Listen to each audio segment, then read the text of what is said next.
Monsieur le préfet du département de Diourbel, Monsieur le maire de la commune de Diourbel, Monsieur le représentant du conseil départemental de Diourbel,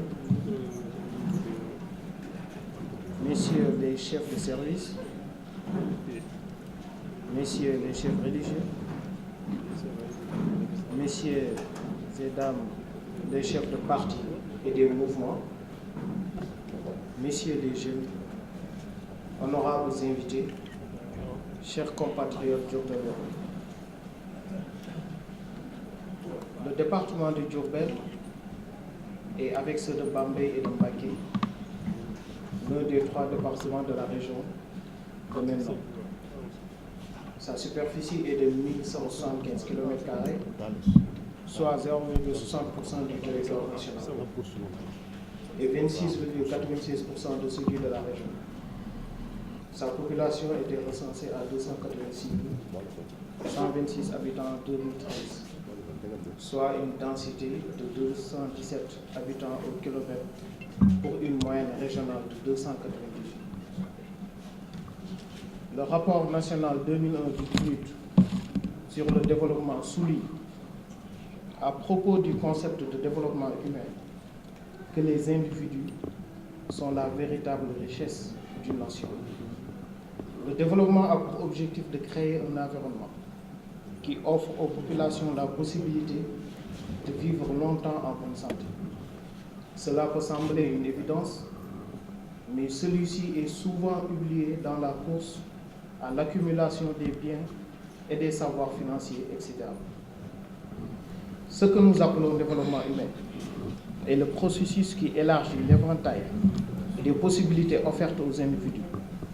Cette vision du développement est en parfaite adéquation avec cette initiative.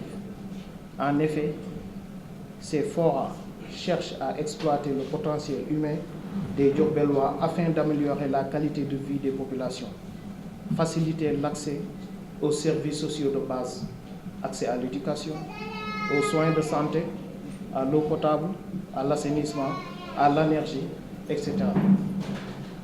D'accroître la participation effective des populations du département de Diourbel dans la prise de décision qui engage leur avenir, l'accès à l'information, la sensibilisation, le plaidoyer, la reddition des comptes, etc. Parce qu'il apparaît clairement que le Sénégal, comme le département de Diourbel, ne peut se développer que grâce à la force de ses propres fils. Car en remplaçant ces Diourbellois au centre des préoccupations du département, on pourra contribuer à faire entendre les voix de ces populations, très diminuées, dans la mise en œuvre des stratégies et des priorités de développement du pays, afin d'améliorer leur sort et de construire un avenir meilleur pour eux. Ainsi, les Assises de Diourbel sont une initiative citoyenne de fils, acteurs et sympathisants du département de Diourbel, qui souhaitent contribuer à la transformation de cette zone du pays caractérisée par la pauvreté, le chômage, surtout chez les jeunes, le faible accès aux services sociaux de base, le faible accès aux infrastructures nouvelles, la dégradation des édifices publics, etc. En effet, à l'heure de l'émergence, le constat amer des natifs et sympathisants de Diourbel est que le département peine à sortir de sa léthargie. En effet, ce département manque de tout, c'est-à-dire de presque l'essentiel. Par ailleurs, comme on peut le noter sur la carte des projets phares du plan Sénégal émergent, qui est dans la figure 1, la faible représentativité, voire l'exclusion de la population diourbelloise des espaces de décision et de la mise en œuvre des politiques publiques est évidente.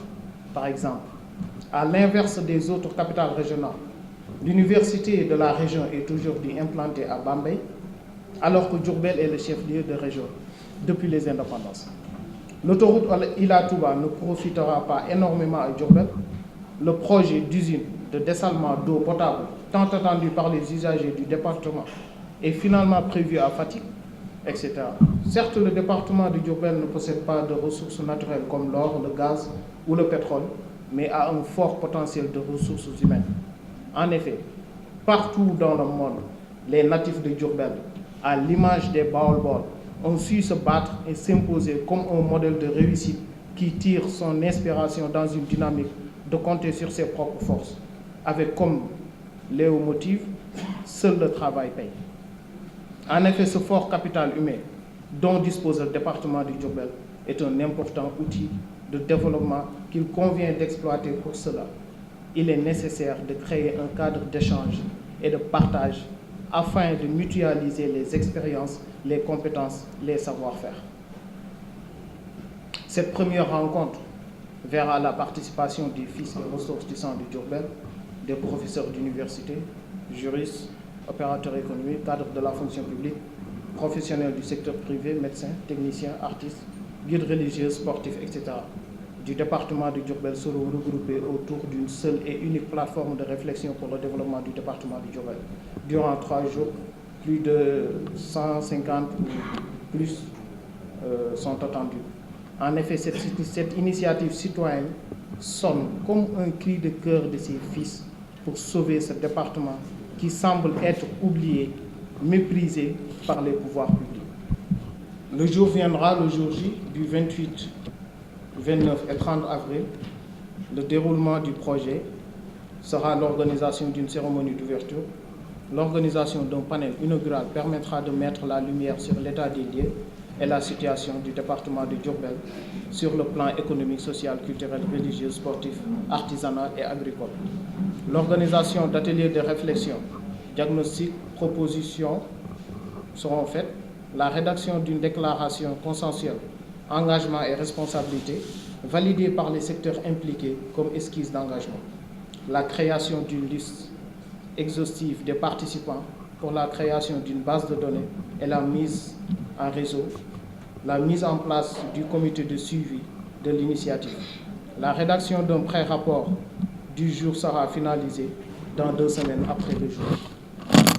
Voilà, chers camarades, chers invités, chers compatriotes, les raisons pour lesquelles nous voulons démarrer aujourd'hui avec l'autorisation du préfet, qui est le représentant du chef de l'État, les assises de Diourbel.